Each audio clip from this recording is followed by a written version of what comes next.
Teman-teman, gue selalu pakai selling kit gue untuk menjelaskan ke nasabah tentang fungsi asuransi. Fungsi asuransi kalau misalnya, gue sudah punya asuransi. Nah, tugas kita memakai penjelasan ini untuk kasih mereka tahu sebenarnya fungsi asuransi itu ada 3 hal, Pak. Hal pertama adalah bagaimana melindungi income. Income protection. Melindungi income dari apa? Dari sakit keras, dari cacat, dan meninggal dunia.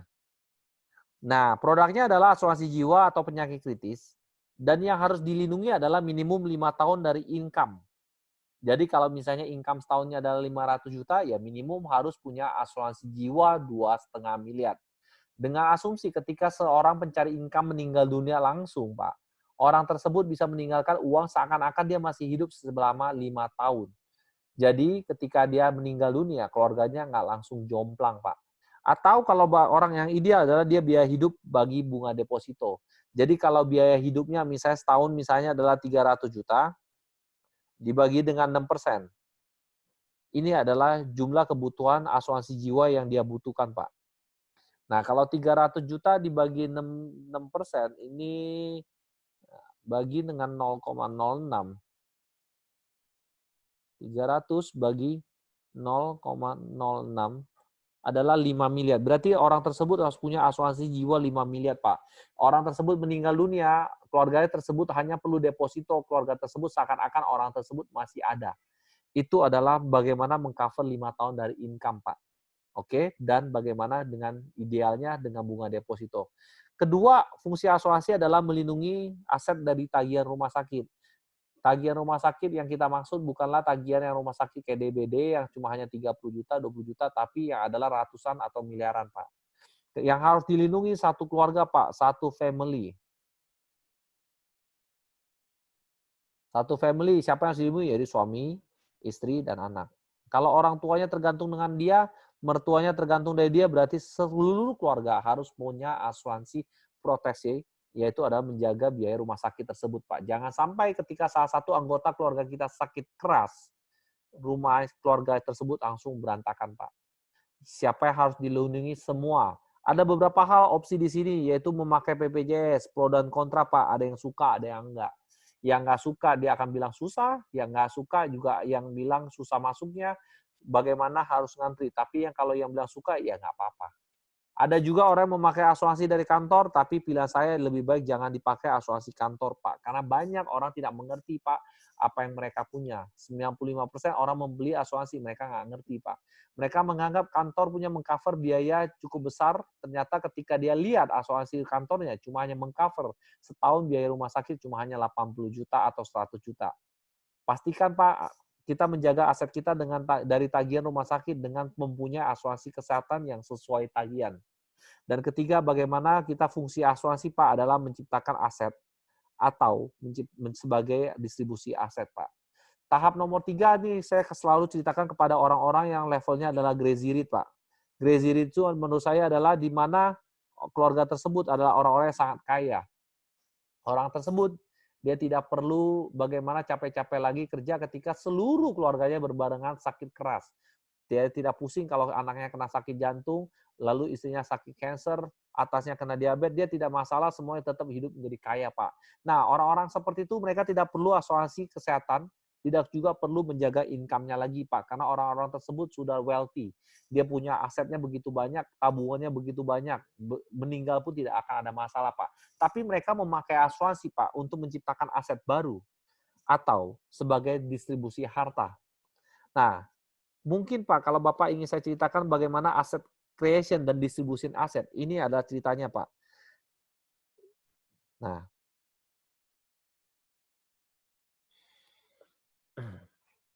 ketika orang melakukan transfer harta, memakai asuransi sebagai transfer harta, Pak. Ketika Bapak A, ketika dia sehat, dia produktif, Pak. Dia menciptakan aset. Tapi setiap kali manusia itu pasti akan mencapai ajalnya, Pak, yaitu meninggal dunia. Tinggal masalah waktu. Ketika meninggal dunia, si aset ini adalah si milik waris, Pak. Yaitu si ahli waris. Dan di Indonesia memakai hukum waris. Hukum waris di Indonesia ada 3, Pak, yaitu hukum adat, hukum agama, dan hukum perdata. Tiga-tiga hukum ini sama-sama kuat, Pak. Dan selalu saya mengajarkan kepada klien saya yang crazy rich ini, Pak, si ahli waris ini harus mengetahui 4 hal, Pak. Hal pertama, tahukah di mana harta orang tuanya? Banyak orang Indonesia saking kayanya dia punya deposito misalnya 50 miliar di bank mana, tapi dia nggak pernah cerita kepada keluarganya. Dia punya harta, misalnya dia punya tanah berapa puluh hektar di Kalimantan, tapi dia nggak pernah cerita kepada keluarganya. Tiba-tiba dipanggil Tuhan. Hartanya itu menjadi tempat dia harus mencarinya begitu sulit, Pak. Saran saya harus ada membuat surat wasiat, Pak. Surat wasiat, salah satu kegunaan dari surat wasiat adalah mempermudah, Pak, melakukan pencatatan. Si orang tuanya, si pemilik asetnya harus mempunyai catatan lengkap. Hartanya ada di mana saja dan siapa saja yang boleh berhak untuk mengaksesnya. Di mana harta orang tuanya. Nomor kedua, berapakah biaya untuk perpindahan dari atas ke bawah. Si ahli waris harus juga mengetahui, Pak, di Indonesia kita mengetahui biaya itu untuk BPHTB, untuk harta tanah, biaya pengalihan hak tanah dan bangunan, BPHTB. Minimum ada 5% plus notaris 3%. Bisa total hampir 10%, Pak. Ketika si harta orang tuanya ada 500 miliar, si keluarga tersebut harus mempunyai uang cash 50 miliar untuk membayarkan perpindahannya, Pak. Berapakah biayanya? Ahli waris harus mengetahuinya, Pak. Tahu nomor 3, Pak, apakah si 4 hal ini, hal yang ketiga si ahli waris harus mengetahuinya adalah seberapa lama waktu pengurusannya, Pak. Waktu pengurusan ini paling gampang saya kasih contoh, Pak. Ada satu orang bapak, A dan Bapak B punya deposito di BCA. Si A punya deposito 5 juta. Si B adalah 50 miliar. Selama dia sehat, yang jadi raja adalah si B. Sapam memanggil dia, semua tahu dia, semua dapat parcel, apapun dikasih. Tapi ketika meninggal, Pak, si A adalah yang akan lebih cair lebih dahulu, Pak. Si B akan begitu sulit, Pak. Karena tahukah nomor 4, Pak, potensi sengketa.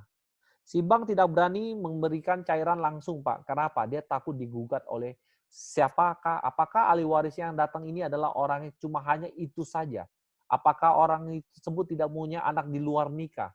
Karena anak luar nikah mempunyai hak yang sama terhadap si pemberi aset, Pak. Nah, Pak, kenapa asuransi sebagai fungsi asuransi yang pada tahap terakhir, fungsi asuransi sebagai transfer harta?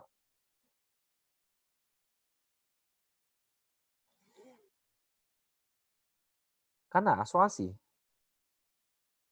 adalah satu-satunya harta yang kita bisa pindahkan kepada anak kita, Pak, tanpa biaya, tanpa perlu waktu pengurusan terlalu lama, tanpa sengketa, Pak. Bagaimana seseorang memakai asuransi jiwa untuk sebagai transfer harta? Saya kasih contoh, Pak. Ketika ada Bapak A, dia punya ada 3 orang anak, anak 1, anak kedua, anak 3. Anak pertama kaya, anak kedua biasa, anak ketiga kaya. Si A, dia merasa si nomor 2 ini anak yang keduanya harus dibantu. Dia membeli ketika dia masih sehat, dia beli asuransi jiwa 50 miliar. Karena dia takut ketika dia hartanya dia, kita mengetahui biaya pengalihan hak tanah bangunannya. Si nomor 1 dan 3 mampu untuk membayarnya, tapi si 2 nggak mampu membayarnya. Jadi, si orang tuanya ini melakukan transfer harta untuk mempersiapkan agar si nomor 2 ini bisa mendapatkan uang dengan cepat agar untuk mengakses segala biaya yang dibutuhkan untuk pengalihan haknya, ya, Pak. Dia memberikan 50 miliar dan si penerima manfaat adalah si nomor 2. Ketika meninggal dunia si Bapak A, yang mengambil 50 miliar adalah si nomor 2. Tanpa bisa digugat oleh si nomor 1, tanpa bisa digugat oleh si nomor 3. Karena asuransi bukanlah harta, Pak, bukanlah aset, bukanlah aset, karena asuransi jiwa diciptakan ketika meninggal. Dan aset adalah diciptakan ketika orang tersebut masih hidup. Karena tersebut, asuransi tidak menjadi masuk sebagai ahli waris punya harta, Pak. Jadi kita hanya menunjuk kepada si anak nomor 2 siapa yang akan kita ingin kasih, Pak. Nah, itu fungsi asuransi bagaimana sebagai transfer harta. Kalau itu adalah sebagai kondisi ada si nasabah masih sehat, Pak. Kalau nasabahnya masih sehat, dia bisa kemampuan karena untuk beli asuransi jiwa 50 miliar. Si orang tuanya tersebut harus dicek, belum tentu juga diterima. Tapi kalau sehat, dia bisa diterima. Tapi kalau tidak sehat, bagaimana memakai asuransi sebagai transfer harta, Pak? Caranya, si bapak mencairkan sedikit bagian punya hartanya dia, yang selama dia masih hidup, dia cairkan misalnya 50 miliar, dia cairkan. Karena asuransi ada dua instrumen, Pak. Satu adalah proteksinya, satu adalah nilai tunainya. Si bapak ini memberikan 50 miliar langsung taruh di nilai tunai 50 miliar, Pak. Proteksi asuransi jiwa cukup 20 juta, karena dia sudah tidak sehat, tidak bisa diterima lagi, tapi dia memakai instrumen asuransi sebagai transfer harta. Ketika dia masih hidup, Pak, si A ini yang mengakses 50 miliar, tetap hartanya milik si A. Tapi di dalam pengajuannya, Pak, polisnya itu, si 50 miliar ini, si polisi ini adalah si ahli waris adalah nomor 2. Ketika meninggal dunia, Pak, si nomor 2 mengambil nilai tunainya, Pak. Dengan cepat, murah, mudah, dan legal, Pak. Itu adalah fungsi asuransi nomor 3, yaitu bagaimana kita bisa mempersiapkan transfer harta kepada anak yang kita inginkan, Pak.